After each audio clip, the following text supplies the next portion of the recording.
Assalamualaikum. And the short, story, 12 years ako sa company ko.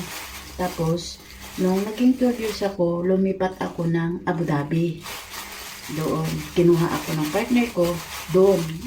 Nung ako, sa Abu Dhabi naman, ang trabaho ko, una, sales, sales ako, kasama ko yung mga, may Pilipino din ako kasama, pero nasa Pilipinas na, umuwi na.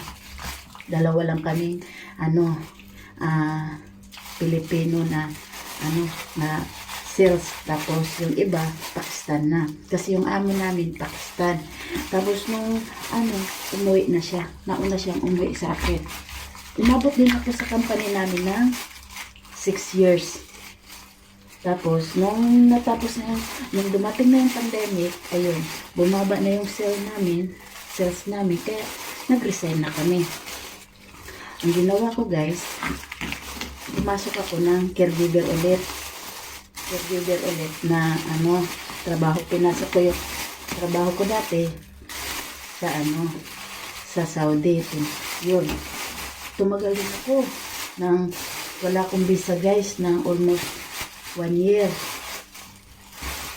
Pero bumibili ako ng visa, ng tourist visa, every 3 months.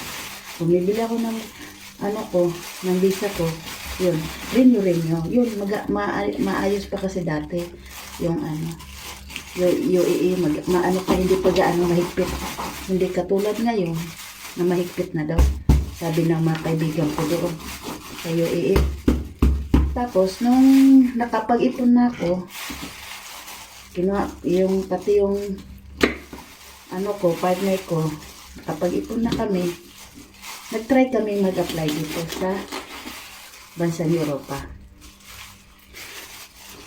Tapos, napaswertehan naman kami kasi una namin punta dito, guys, ang trabaho namin, factory ng leader. Kasi ayaw kasing iwanan yung partner ko. Pa kasi siya bago pa siya. Mahina pa yung loob niya.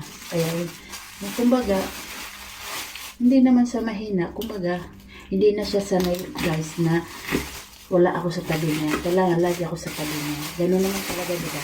Pag mahal mga tao, kahit saan siya, kailangan nandun ka. Diba, guys? Tama ako o tama? Gumaya lang ako kay yung isa vlogger na idol ko. And a short story, andito na kami. Umabot lang kami ng 6 months sa pinagtrabahoan namin ng leader company. Yung sa mga sasakyan, yung maganda, guys.